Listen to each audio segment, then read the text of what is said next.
नमस्कार विद्यार्थियों, Nobel online classes में आप सभी का हार्दिक स्वागत। मैं रामनिवास तकदी, कक्षा 10 विज्ञान का पहला चैप्टर है भोजन व मानव स्वास्थ्य। इसके बारे में हमने और भी पढ़ा है और अगला जो अपन टॉपिक ले रहे हैं वो है जल के बारे में। पीने योग्य जल, पेयजल। तो हम सभी परिचित है कि जल हम मानव शरीर के लिए तो क्या सभी प्राणियों के लिए कितना लाभदायक है, उसके बारे में आज हम अध्ययन करते हैं। तो पेयजल है, पेयजल का मतलब होता है कि जो पीने योग्य जल होता है उसको अपन पेयजल कहते हैं। प्रकृति में 71% भूभाग पर जल विद्यमान है, लेकिन जो मीठा जल है वो केवल 1% जल है। शेष जो 70% जल है वो खारा जल जो समुद्र महासागरों के अंदर विद्यमान है। अब 1% जो मीठा जल है उसका उपयोग हम मकान निर्माण में, उद्योगों में, घरों में, घरेलू कार्यों में उसका उपयोग करते हैं, सिंचाई कृषि कार्यों में। तो जल की जो मीठे जल की जो मात्रा है इस प्रकृति में बहुत ही अल्प मात्रा है। शेष जो 70% जल है वो खारा जल है, लवणीय जल है, जो समुद्र महासागरों के अंदर विद्यमान रहता है। तो बालकों, ये जो जल है इस प्रकृति में तीनों अवस्थाओं में पाया जाता है। ठोस अवस्था में, ध्रुव अवस्था में और गैसीय अवस्था में। ठोस अवस्था में जैसे बर्फ होता, आइस होता है, वो ठोस अवस्था में होता है, उसको गर्म करते हैं, जल बनता है। जो ध्रुव लिक्विड अवस्था में होता है और उसको गर्म करते हैं, भाप बनती है जो गैसीय अवस्था में। अर्थात ये प्रकृति में तीनों अवस्थाओं में पाए जाने वाला एक स्रोत है। तो बालकों, जो जल है उसको अपन पीते हैं तो उसके अंदर कौन कौन से गुण होते हैं, बहुत ही इंपॉर्टेंट प्रश्न बन सकता है इसमें से। पीने योग्य जल के गुण, अपन जो जल पी रहे हैं उसके अंदर कौन कौन से जो गुण है वो विद्यमान होने चाहिए। तो पहला गुण है, बहुत ईजी है, जल में आंखों से दिखने वाले कोई कण नहीं होने चाहिए, कोई वानस्पतिक का कण नहीं होनी चाहिए, एकदम शुद्ध जल होना चाहिए। अब जल है उसके अंदर कोई भी किसी प्रकार का दिखने वाला, किसी प्रकार का कोई भी वानस्पतिक कण नहीं होना चाहिए, तो वो एक आपका पेयजल कहलाएगा, पीने योग्य जल है वो।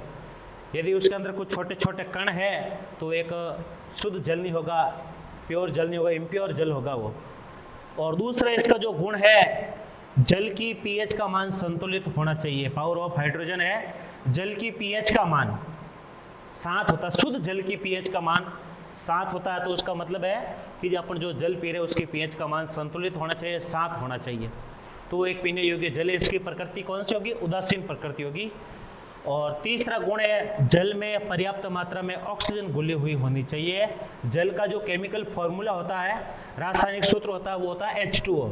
हाइड्रोजन और ऑक्सीजन गैस है, तो अपन जो जल पी रहे हैं उसके अंदर पर्याप्त मात्रा में ऑक्सीजन गैस घुली हुई होनी चाहिए, O2 गैस पर्याप्त मात्रा के अंदर घुली हुई होनी चाहिए।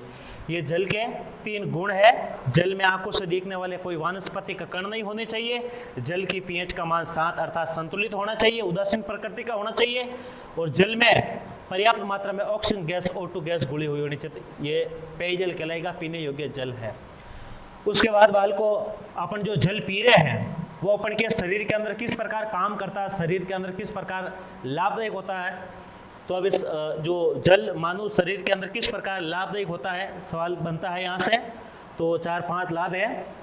नंबर 1 है, जल शरीर में जहरीले पदार्थों को बाहर निकालता है, चाहे वो पसीने के रूप में बाहर निकालता है, चाहे वो मूत्र के रूप में बाहर निकालता है। तो मतलब जो जल है वो शरीर के अंदर जो जहरीले पदार्थ होते हैं उन जहरीले पदार्थों को वो बाहर निकालता है। दूसरा है, शरीर में पर्याप्त जल की मात्रा होने से चुस्ती व ऊर्जा बनी रहती है। यदि हम शरीर के अंदर पर्याप्त मात्रा में जल पी रहे हैं, शरीर के अंदर पर्याप्त मात्रा में जल है, तो शरीर के अंदर बराबर ऊर्जा मिलती रहेगी और अब शरीर एकदम चुस्त बना रहेगा, फुर्तीला बना रहेगा। तीसरा जल का लाभ है, प्रचुर मात्रा में पानी पीने से शरीर में अनावश्यक चर्बी जमा नहीं होती है। पर्याप्त रोजाना प्रतिदिन 8 से 10 गिलास, 8 से 10 लीटर पानी पीने से शरीर के अंदर चर्बी जमा नहीं होती है। मतलब अर्थात इसे मोटापा जो रोग है, मोटापा से अपना छुटकारा पा सकते हैं, अनावश्यक चर्बी जमा नहीं होती है। और फिर अगला है, फेफड़ों में संक्रमण व आंत संबंधी बीमारियां नहीं होती है। कि बराबर मात्रा में अपन पानी पीते हैं तो फेफड़ों के अंदर संक्रमण इन्फेक्शन नहीं होता है, आँख संबंधी किसी प्रकार की कोई बीमारी नहीं होती है। और जो फेफड़ों में संक्रमण जैसे खांसी है, जुकाम है, ये जो बीमारियां हैं ये बिल्कुल कम होती है अत्यधिक पानी का सेवन का, अत्यधिक पानी पीने से। अगला जो लाभ है, भरपूर पानी पीने से शरीर के अंदर पथरी होने का खतरा टल जाता है। स्टोन्स होता है शरीर के अंदर, भरपूर मात्रा में पानी पीने से जो पथरी होती है वो जल के अंदर बारीक कणों में विभाजित हो जाती है, टूट जाती है, जो शरीर के अंदर अपशिष्ट पदार्थ के रूप में वापस बाहर निकल सकती है।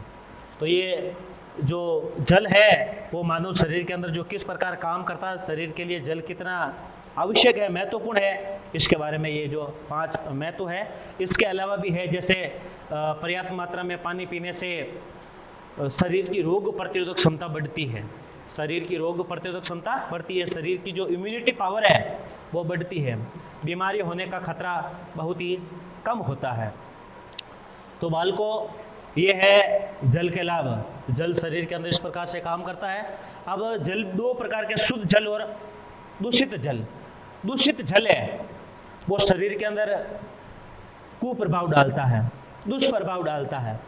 तो जो दूषित जल है हम उसका सेवन कर लेते हैं या दूषित जल को अपन पीते हैं तो वो मानव स्वास्थ्य के ऊपर किस प्रकार दुष्प्रभाव डालता है। तो दूषित जल के सेवन से, यदि कोई व्यक्ति दूषित जल का सेवन कर रहा है, गंदे जल का सेवन कर रहा है, उसको पी रहा है, तो रोग होता है, नारूबाल्या रोग होता है। रोग का नाम क्या होता है? नारूबाल्या रोग। अब जो ये नारूबाल्या रोग होते हैं, ये मतलब एक इसका रोगजनक है नारूबाल्या रोग का, इसका रोगजनक है नारूबाल्या रोग है, इसका रोगजनक है ड्रैकनकुलस मेडिनेसेंस नामक मादा कर्मी है। ड्रैकनकुलस मेडिनेसेंस नामक मादा कर्मी है, ये नारूबाल्या रोग का रोगजनक है। मतलब ये जो गंदा जल होता है, दूषित जल होता है, दूषित जल के अंदर ड्रैकनकुलस मेडिनेसेंस नामक मादा कर्मी के छोटे छोटे अंडे होते हैं, वो अपन को दिखाई नहीं देते हैं दूषित जल के अंदर। जब उसको अपन पीते हैं तो जो ड्रैकनकुलस मेडिनेसेंस नामक मादा कर्मी के जो अंडे होते हैं वो अपन पेट के अंदर चले जाते हैं, और पेट के अंदर हमारे शरीर, पेट के अंदर जो जठर ग्रंथियां है, जठर ग्रंथियों से हाइड्रोक्लोरिक अम्ल, हाइड्रोक्लोरिक एसिड निकलता है। तो उन अंडों के ऊपर ड्रैकनकुलस मेडिनेसेंस नामक मादा कर्मी के अंडों के ऊपर पड़ता है, तो उनका जो ऊपर का कवच है वो फूट जाता है, और उनमें ये मादा कर्मी छोटे छोटे जो कीड़े होते हैं, ड्रैकनकुलस मेडिनेसेंस नामक मादा कर्मी है, वो बाहर निकलते हैं और बाद में वो धीरे धीरे विकसित हो जाते हैं। तो सवाल यहाँ से बहुत इंपॉर्टेंट सवाल बन रहा है कि जो दूषित जल है वो मानव स्वास्थ्य के ऊपर किस प्रकार दुष्प्रभाव डालता है, या दूषित जल के सेवन से कौन सा रोग होता है? नारूबाल्या रोग होता है। इस नारूबाल्या रोग का रोगजनक क्या होता है? ड्रैकनकुलस मेडिनेसेंस नामक मादा कर्मी है, जो छोटे छोटे अंडे होते हैं, और जठर ग्रंथियों के द्वारा जो HCl हाइड्रोक्लोरिक अम्ल है वो उसके ऊपर गिरने के कारण उसका ऊपरी जो कवच होता है वो उस हट जाता है, और उसके अंदर छोटे छोटे जो कीड़े होते हैं वो पेट के अंदर धीरे धीरे विकसित हो जाते हैं।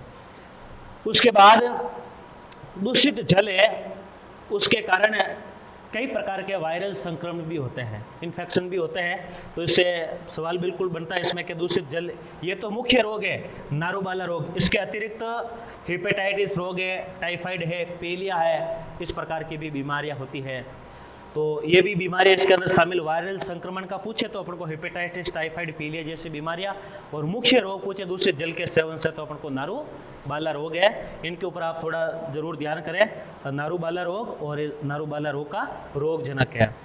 तो उसके बाद बालको नेक्स्ट टॉपिक ले रहे हैं अपन नशीले पदार्थ के बारे में।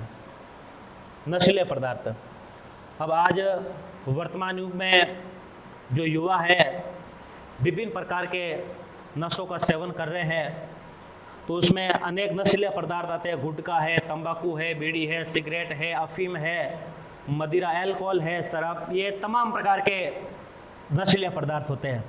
तो इसके अंदर अपन जो पहला जो नशीला पदार्थ है वो अपन गुटखे के ऊपर अध्ययन करते हैं। इसके ऊपर, गुटखे के ऊपर। तो गुटखा है, ये हर गांव गली मोहल्ले में आज पाउच संस्कृति के आधार पर उपलब्ध है। वर्तमान युवा इनका उपयोग खुलकर कर रहे हैं, इनका सेवन भी आज खुलकर कर रहे हैं।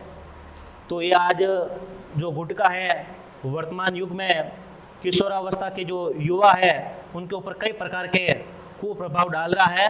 तो अब गुटखा इसका जो मिश्रण है उस गुटखे को तैयार किस प्रकार से किया जाता है, तो इसका एक छोटा सा फॉर्मूला है। सुपारी के जो छोटे छोटे टुकड़े होते हैं, सुपारी के टुकड़े, कत्था, चूना, संश्लेषित खुशबू, धातु के टुकड़े, धातु के वक्र, इनको इन चार चीज़ों को मिलाकर, कौन कौन से, सुपारी के टुकड़े, कत्था, चूना, संश्लेषित खुशबू और धातु के टुकड़े वक्र, इनको मिलाकर गुटखा का मिश्रण तैयार किया जाता है। अब वर्तमान युवा तमाम प्रकार के नशे कर रहे हैं, तो इसमें जो गुटखा है वो भी एक प्रमुख नशीला पदार्थ है। अब गुटखे के सेवन से मानव स्वास्थ्य के अंदर कौन कौन से रोग होते हैं, गुटखा मानव शरीर के ऊपर कौन कौन से कुप्रभाव डालता है, इससे जो मुख्य रूप से जो रोग होता है उस रोग का नाम है सबम्यूकस फाइब्रोसिस नामक रोग होता है। ये गुटखे के सेवन से होने वाला मुख्य, इसके अतिरिक्त कैंसर भी है, लेकिन जो मुख्य रोग है उसका नाम अपन को याद रखना, सबम्यूकस फाइब्रोसिस रोग होता है ये गुटखे के सेवन के कारण। और इसके अतिरिक्त आप कैंसर भी याद रखो, कैंसर जैसी बीमारी भी इसके कारण उत्पन्न हो सकती है।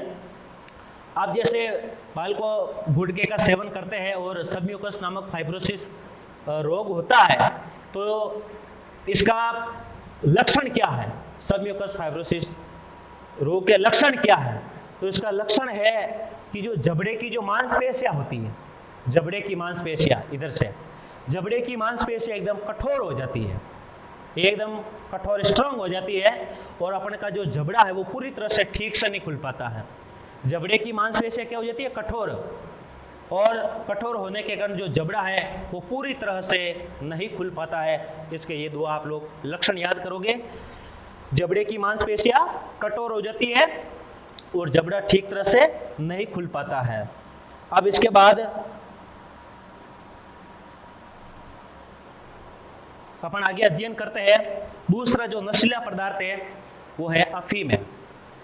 अफीम है, कौन सा, अफीम, अमल जिसको अपन साधारण भाषा में बोल सकते हैं, अफीम है। जो ये अफीम है वो एक पौधा आता, पादप आता है, पेपेवर सोमनिफेरम नामक एक पौधा है, उसके कच्चे फल होते हैं। उन कच्चे फलों को क्या किया जाता है, तोड़ा जाता है, तोड़कर उसको चीरा जाता है, चीर कर उसमें से दूध निकलता है, पेपेवर सोमनिफेरम है। पेपेवर सोमनिफेरम के कच्चे फल होते हैं, कच्चे फलों को तोड़ा जाता है, कच्चे फलों को तोड़कर उसको चीरा जाता है, तो उसमें से क्या निकलता, दूध निकलता, कच्चा दूध निकलता। उस कच्चे दूध को सुखाया जाता है तो बाद में काला पड़ जाता है और उससे ये अफीम तैयार होता है, अमल तैयार होता है। तो जो अफीम है, अमल है, उसके अंदर कई प्रकार के एल्कलॉइड पाए जाते हैं, कई प्रकार के नशीले पदार्थ पाए जाते हैं। अफीम के अंदर टोटल 30 प्रकार के एल्कलॉइड होते हैं, टोटल, बहुत इंपॉर्टेंट सवाल है, 30 प्रकार के नशीले पदार्थ पाए जाते हैं। उनमें से मुख्य रूप से 5-6 है वो हमें दे रखे हैं। अब जो अफीम है उसके अंदर टोटल 30 प्रकार के एल्कलॉइड होते हैं, नशीले पदार्थ, एल्कलॉइड का मतलब होता है नशीले पदार्थ। टोटल कुल 30 प्रकार के एल्कलॉइड है। उसके अंदर जो मुख्य रूप से है 5-6 है, मार्फिन है, कोडिन है, निकोटिन है, पेपेवर है, सोमनिफेरम है। इन 4-5 के याद कर लेना आप नाम याद कि अफीम है। उसके अंदर टोटल तो 30 प्रकार के एल्कलॉइड होते हैं, 30 प्रकार के नशीले पदार्थ। उसके अंदर प्रमुख रूप से, मुख्य रूप से पेपेवर, सोमनिफेरम, मार्फिन, कोडिन, निकोटिन, ये प्रमुख है। अब इनके अंदर एक विशेष तौर पे एक सवाल बनता है कि जो दर्द निवारक जो दवाइयाँ होती है, जैसे सिर दर्द की हो, घुटने दर्द की हो, किसी प्रकार की कोई दर्द निवारक दवाई होती है, दर्द को खत्म करने के लिए कोई दवाई बनी जाती है, तो उसके अंदर मुख्य रूप से मार्फिन और कोडिन का उपयोग किया जाता है। तो सवाल यहाँ पे बन सकता है, दर्द निवारक दवाइयों को बनाने में किन किन एल्कलॉइड का उपयोग किया जाता है, तो एक तो है मार्फिन और एक है कोडिन। तो मार्फिन और जो कोडिन है, मार्फिन, कोडिन नामक जो एल्कलॉइड होता है, इनका उपयोग दर्द निवारक, दर्द को खत्म करने की जो दवाइयाँ बनाई जाती है उसके अंदर मार्फिन और कोडिन का उपयोग किया जाता है। टोटल एल्कलॉइड 30, प्रमुख नाम है 5 6 है, मार्फिन है, कोडिन है, निकोटिन है, पेपेवर है, सोमनिफेरम। ये एल्कलॉइड होते हैं। इसके अंदर जो मार्फिन और जो कोडिन है इनका उपयोग दर्द को खत्म करने की, दर्द निवारक जो दवाइयाँ होती है उनको बनाने में मार्फिन और कोडिन का उपयोग किया जाता है। यूँ करके अपन 2 नशीले पदार्थ पढ़ लिए। तीसरा जो नशीला पदार्थ आता है तंबाकू। तंबाकू है, तो जो तंबाकू है ये एक पादप पौधा होता है। निकोटिएना टोबैक्टम नामक पौधा होता है। तंबाकू निकोटिएना टोबैक्टम नामक पौधा होता है। उसकी जो पत्तियां होती है उनकी पत्तियों से प्राप्त किया जाता है। ये उनकी पत्तियां है, उसको बारीक कणों में तोड़ा जाता है तो ये तंबाकू तैयार होता है, तंबाकू को प्राप्त किया जाता है। अब जो ये निकोटिएना टोबैक्टम नामक जो पौधा होता है, एक इसका जो वंश है, कुल है, उस कुल का नाम है सोलेनेंसी कुल। नाम सोलेनेंसी कुल का पौधा होता है ये। तो सवाल यहाँ पे 2 बन चुके आपके। तंबाकू है, किस प्रकार प्राप्त किया जाता है या किस पादप की पत्तियों से प्राप्त किया जाता है?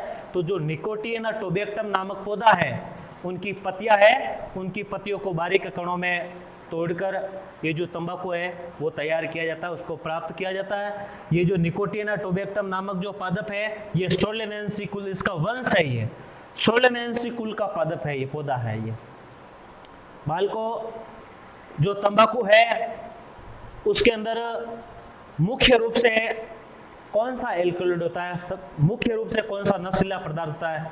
जैसे अफीम के अंदर 30 प्रकार के, तो इसमें मार्फिन कोडिन ये है। तो इसी प्रकार जो तंबाकू है, तंबाकू के अंदर मुख्य रूप से कौन सा नशीला पदार्थ है, कौन सा एल्कलॉइड है? वो है निकोटिन है। अब इस निकोटिन के अंदर इसकी पूरी मात्रा तो होती नहीं है। इसकी जो पत्तियां है, सोलेनेंसी कुल का जो पौधा है निकोटिएना टोबैक्टम नामक जो इसकी पत्तियां, इसके अंदर निकोटिन की मात्रा 1 से 8% पाई जाती है, पूरी नहीं होती है। 1 से 8%। तो सवाल भी यहाँ पे बनता है कि जो निकोटिन जो होता है वो तंबाकू की पत्तियों के अंदर कितनी प्रतिशत मात्रा में पाया जाता है? तो 1 से 8% है, वो उपलब्ध होता है। फिर जो तंबाकू है, अब लोग तंबाकू का उपयोग अलग अलग प्रकार से करते हैं। इनका तंबाकू का उपयोग जो लोग हैं वो अलग अलग तरह से करते हैं। कोई किसी प्रकार करता है, कोई किसी प्रकार करता है। आज जो बीड़ियाँ होती है, बीड़ियों के अंदर भी ये तंबाकू होता है। सिगरेट है, उसके अंदर भी तंबाकू पाया जाता है। और जो चिल्लम होती है उसके अंदर भी ये तंबाकू है, ये पाया जाता है। तो लोग इनका उपयोग अलग अलग रूपों में अपने अपने अलग अलग तरीक़ों से करते हैं। तो कुछ लोग हैं जो तंबाकू है उसका उपयोग बीड़ी के रूप में करते हैं, कुछ लोग तंबाकू का उपयोग सिगरेट के रूप में करते हैं, कुछ लोग इसका उपयोग चिलम के रूप में करते हैं, और कुछ जो लोग हैं वो तंबाकू को दांतों के ऊपर रगड़कर मसलकर भी इसका उपयोग करते हैं। तो इनका मतलब इनका उपयोग करने का तरीका अलग अलग होता है। सवाल ये भी बनता है कि तंबाकू का उपयोग लोग किन किन रूपों में किन किन प्रकार से करते हैं? तो दांतों के ऊपर रगड़कर मसलकर किया जाता है, बीड़ी के रूप में, सिगरेट के रूप में, चिलम के रूप में, हुक्का है, इनके रूप में किया जाता है। और बीड़ी, सिगरेट, चिल्लम, हुक्का के रूप में या मसोड़ों के ऊपर रगड़कर भी इनका उपयोग लोग करते हैं। बाल को अब आगे आता है कि लोग हैं जो तंबाकू का जो उपयोग कर रहे हैं, तो ये शरीर के ऊपर स्वाभाविक है कि ये निश्चित रूप से कुप्रभाव डालेगा, इसका दुष्प्रभाव होगा। तो तंबाकू के कारण मानव स्वास्थ्य के अंदर क्या क्या कुप्रभाव पड़ता है या मानव शरीर के अंदर कौन कौन सी इसकी जो हानियां है वो हानियां देखते हैं अपन। तंबाकू से होने वाली हानियां, अब ऐसे 2 चीज अपन को याद करनी है कि तंबाकू है उसके अंदर मुख्य रूप से पाया किया जाता नशीला पदार्थ कौन सा होता है? निकोटिन होता है। वो जलता उससे व्यक्ति उसका उपयोग करता है, उस निकोटिन के कारण व्यक्ति को नशा आता है।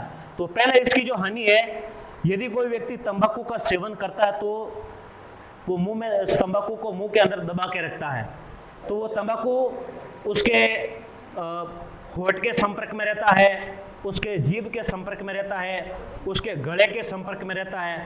तो जीभ है, होठ है, गला है, उसके अंदर कैंसर होने की संभावना होती है। तंबाकू निरंतर जीभ, होठ, गले के संपर्क में होने के कारण उसके अंदर कैंसर होने की संभावना होती है और फेफड़ों के अंदर भी संक्रमण होता है। दूसरी हानि है इसकी तंबाकू की, तंबाकू के अंदर जो निकोटिन पाया जाता है, तंबाकू के अंदर जो निकोटीन पाया जाता है, हमारे शरीर के अंदर दो रक्त वाहिनियां पाई जाती है, दो रक्त नलिका है, धमनी और शिरा। तो जो निकोटीन जो नामक जो एल्कलॉइड है वो धमनियों की दीवारों को मोटा कर देता है।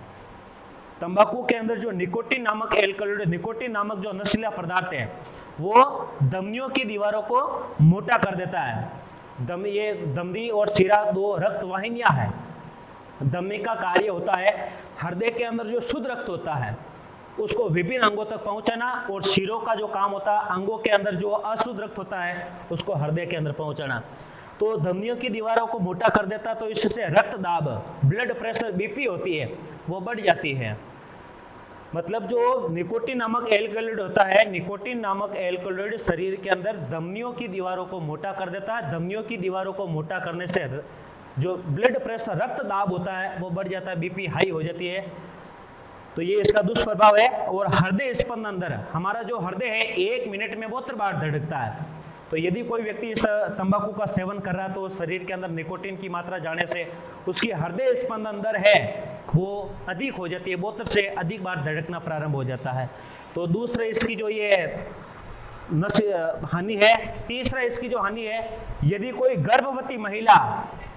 गर्भवती महिला तंबाकू का सेवन कर रही है तो जो भ्रूण का जो विकास है, उसकी जो विकास की जो गति है वो कम पड़ जाती है।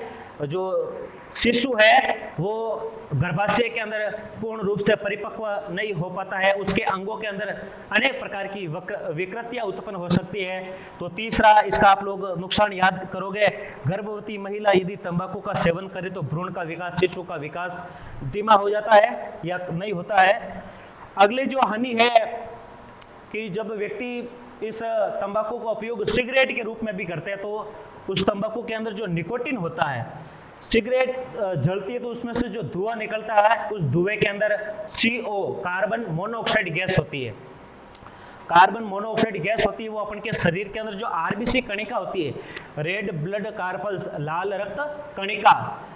रक्त कणिकाओं को क्या करती है, नष्ट कर देती है। यदि कोई व्यक्ति तंबाकू का सेवन कर रहा है तो उस तंबाकू सिगरेट के रूप में करता है तो उस सिगरेट जलती है तो उसके अंदर जो कार्बन मोनोऑक्साइड गैस होती है, कार्बन मोनोऑक्साइड गैस RBC कणिका को, रेड ब्लड कार्पल्स, लाल रक्त कणिका है उसको नष्ट कर देती है, चिपका देती है।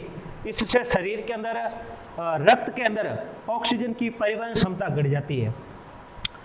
उसके बाद बाल को अगला जो नशीला पदार्थ है, चौथा नशीला पदार्थ है मदिरा, अल्कोहल, जिसको हम साधारण भाषा में कह सकते हैं शराब। अगला जो नशीला पदार्थ आ रहा है वो कौन सा है, मदिरा, अल्कोहल कहते हैं इसको। और इसके अंदर जो मुख्य रूप से इसका जो घटक होता है, शराब के अंदर जो नशीला पदार्थ होता है वो होता है एथिल अल्कोहल। इसका केमिकल फॉर्मूला, रासायनिक सूत्र है C2H5OH। रासायनिक नाम याद करोगे इसका, एथिल अल्कोहल। जो केमिकल फॉर्मूला है, रासायनिक नाम है C2H5OH। ये जो एथिल अल्कोहल है इसका केमिकल फॉर्मूला है। तो मुख्य जो प्रश्न बनता है वो क्या बनता है कि जो मदिरा है इसका मुख्य घटक क्या है, एथिल अल्कोहल होता है। अब उसके बाद अब कोई व्यक्ति है मदिरा का सेवन करता है, शराब अल्कोहल का सेवन करता है, तो वो मानव स्वास्थ्य के ऊपर किस प्रकार कुप्रभाव, दुष्प्रभाव डालती है। तो हम पढ़ते हैं, मदिरा के सेवन से मानव स्वास्थ्य पर पड़ने वाले कुप्रभाव है।